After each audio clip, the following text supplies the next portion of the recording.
اور بڑے بڑے اعلانیہ وعدے کرتے ہیں. کون سی چیز ہے جو ہمیں کمزور کر دیتی ہے؟ سوائے اس کے کہ ہمارا نفس کمزور ہے، سوائے اس کے کہ ہمارا نظریہ کمزور ہے، سوائے اس کے کہ ہمارے اندر وہ طاقت نہیں جو ہمیں استقامت پہ لا کے کھڑا کرے، جو ہمارے اندر حوصلہ پیدا کرے. یاد رکھنا، میدان کربلا کے اندر حضرت سیدنا امام حسین رضی اللہ تعالیٰ عنہ کا جو حوصلہ تھا وہ اتنا مثالی تھا، اتنا مثالی تھا، اتنا مثالی تھا. ایک جنازہ گھر میں اٹھ جائے نا، اور خدا معاف کرے وہ کسی جوان کا ہو، تو بوڑھے کی کمر کئی روز کھڑی نہیں ہوتی. لیکن کربلا کے اس شاہ سوار کی کہانی بھی سن نا میرے بھائی، جو اپنے کندھے پہ صبح سے لاشیں اٹھا کے لا رہے. صبح سے امام علی مقام لاشیں اٹھا کے لاتے. حضرت قاسم بن حسن کا لاشا اٹھا کے لا کے رکھا. حضرت علی اکبر شہید ہو گئے، آواز دی ابا جی سنبھالنا، تو لاش مبارک اٹھا کے رکھی. جناب علی اصغر کی لاش اٹھا کے رکھی. بھائی بڑے پیارے ہوتے ہیں، بڑے ہی پیارے ہوتے ہیں. نہ مانے ہم اپنی اولادوں کے سامنے، پر بڑے پیارے ہوتے ہیں. اتنا مرضی شکوہ کرے، بھائی پائیاں دیاں باواں ہوندے تے بھائی پائیاں دے ویری، بڑے پیارے ہوتے ہیں. کیا کریں، بھائی جو ہوئے نہیں ان کی تکلیف سہی جاتی. حضرت عباس رضی اللہ تعالیٰ عنہ تو جب امام علی مقام اٹھا کے لا رہے تھے، ایک منٹ کے لیے رکے اور کہنے لگے اللہ اب میری کمر کمزور پڑ گئی ہے، میرا بھائی چلا گیا تو پیچھے سے نا کچھ کمزور پڑ گئی ہے. اتنی ساری میتیں اٹھا کے لا کے، اتنا حوصلہ حسین ابن علی کا.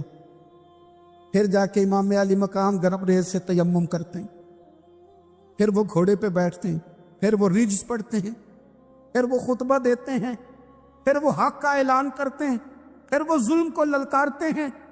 پھر وہ 56 سال کے بڑھاپے میں جب میدان میں گھوڑے کو ایڑی لگا کے آتے ہیں اور اس طرح کاٹتے ہیں یزیدیوں کی کمر کو، گلوں کو، کہ عمر بن سعد کہتا ہے اکیلے اکیلے نہ جاؤ، یہ کوئی معمولی ہے، یہ علی حیدر کا لال ہے. اکیلے اکیلے جاؤ گے تو لشکر کاٹ دے گا، یک بارگی حملہ کرو، یک بارگی. پھر ہو سکتا ہے حسین تمہارے قابو آئے. امام علی مقام میدان کربلا میں جب تیر کھا رہے تھے تو تجھے حوصلہ سکھا رہے تھے، مجھے حوصلہ سکھا رہے تھے. جب وہ میدان کربلا میں نیزے کھا رہے تھے، زخم لے رہے تھے، تو ڈٹنا سکھا رہے تھے، حوصلہ کرنا سکھا رہے تھے. بات بات پہ کمزور پڑنے والوں، ملت کے جوانوں، ابھی تو تم نے بہت سارے اجالے لانے ہیں، ابھی تو کئی اندھیروں سے لڑنا ہے، ابھی تو کئی شمع جلانی ہے، ابھی تو بہت سارے گھر ہیں جو منتظر ہیں کہ تم انقلاب لاؤ، ابھی تو بہت ساری آبادیاں ہیں جہاں تم نے امن قائم کرنا ہے، ابھی تو بہت سارے شہر ہیں جہاں سے تم نے ظلم مٹانا ہے، ابھی تو بہت ساری جگہ ہیں جہاں تمہارے نام کے دیپ جلیں گے، جہاں تم جا کے اسلام کے نام کی تختی لگاؤ گے. ابھی تو بہت سارے مینارے ہیں جن پہ تم نے لا الہ الا اللہ محمد رسول اللہ کے نام کا جھنڈا لگانا ہے. ابھی تو آگے بڑھنا ہے، ابھی تو بہت سارا کام کرنا باقی. اقبال کہنے لگے کہ وقت رخصت ہے کہاں، کام ابھی باقی ہے، اور لوگوں نور توحید کا اتمام ابھی باقی ہے.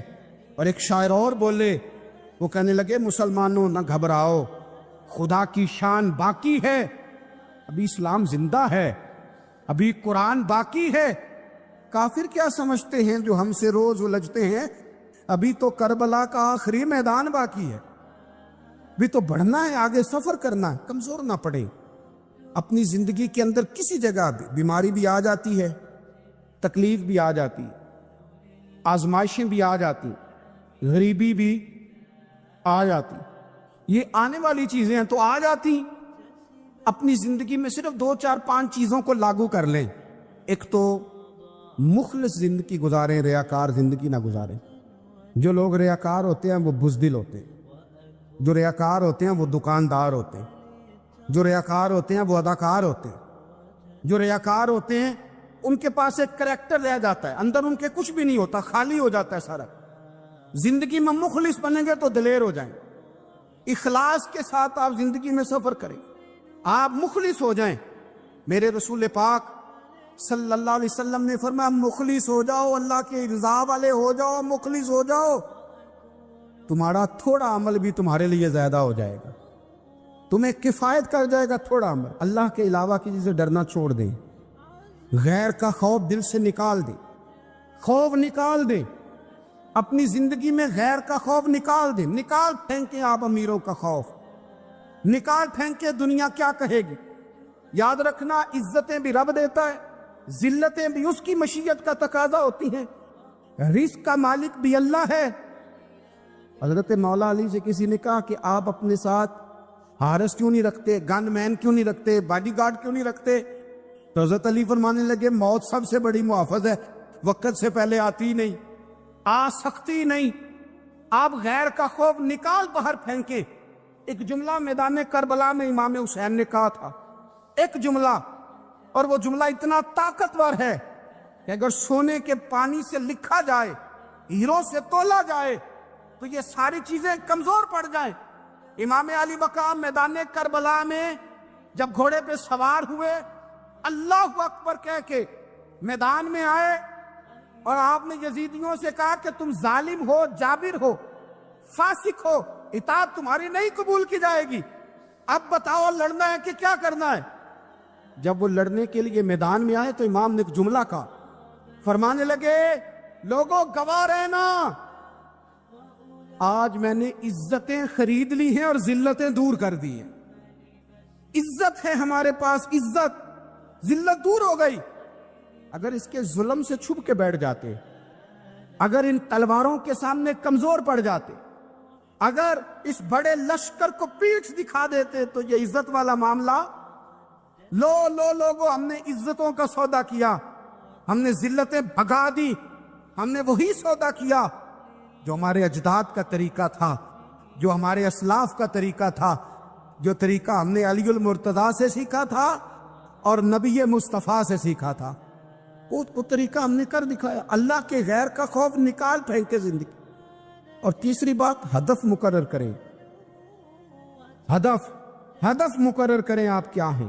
آپ دین کے دائی ہیں، آپ دین کے مبلغ ہیں، آپ دین کو مالی سپورٹ کرنے والے ہیں، آپ اخلاقی سپورٹ کرنے والے ہیں، آپ ایک تاجر ہیں، آپ کس طرح کر کے میدان میں ہیں؟ آپ ایک ویلفیئر شخصیت ہیں، لوگوں کا بھلا کرنے والے، آپ کیا ہیں؟ اپنی زندگی میں اپنے اہداف مقرر کریں، بے معنی بے مقصد زندگی نہ۔ ہم نے ہدف بڑا چھوٹا مقرر کیا ہے۔ ایک بندے کا ہدف ہے کہ میں نے کروڑ پتی بننا ہے، بن گیا وہ کروڑ پتی، اب کیا کرے؟ اب وہ ٹینشن میں ہے کیا کروں؟ ہدف چھوٹا تھا نا، وہ پورا ہو گیا۔ ایک بندے کا ہدف تھا میں نے بڑی دکان خریدنی ہے، خرید لی، اب کیا کرے؟ اب ٹینشن میں، آگے کدھر جائے؟ ایک بندے کا ہدف تھا میں نے وزیر بننا، بن گیا۔ یہ چھوٹا ہدف ہے، یہ ہدف کبھی بھی آپ قبول نہ کریں۔ ایک ہدف وہ تھا جو یزید نے اختیار کیا کہ مجھے حکومت پہ بیٹھنا ہے۔ ایک ہدف وہ تھا جو عبید اللہ ابن زیاد کا تھا کہ مجھے گورنر بننا ہے۔ ایک ہدف وہ تھا جو عمر بن سعد کا تھا کہ مجھے رے کی حکومت لینی ہے۔ یہ ان لوگوں کے ہدف تھے۔ اور ایک ہدف حسین ابن علی کا تھا، امام علی مقام کا تھا کہ مجھے جبر کے سامنے ڈٹنا ہے، ظلم کے سامنے ڈٹنا ہے۔ امام علی مقام کا خون تو بہہ گیا، کربلا کی زمین تو رنگین ہو گئی، نہ عبید اللہ ابن زیاد کی گورنری بچی، نہ شمر کو حکومت ملی، نہ یزید کچھ کما سکا، نہ زیاد کا وہ ظلم رہا، نہ یزید کی وہ جفا رہی۔ جو رہا تو نام حسین کا، جو رہا تو نام حسین کا، جسے زندہ رکھتی ہے کربلا، جو رہا تو نام حسین کا۔ چھوٹے اہداف نہ مقرر کرو۔ یہ کیا بات ہوئی؟ ایک کونسلری پہ سارا کچھ ہار دینا، ایک بچے کے میڈیکل کالج کے داخلے پہ سارا کچھ ہار دینا، ایک ہلکی چیز سفارش پہ سارا کچھ ہار جانا، ایک بڑے آدمی کے نام فوٹو آ گئی اور تو سارا کچھ ہار کے بیٹھ گیا۔ نہ،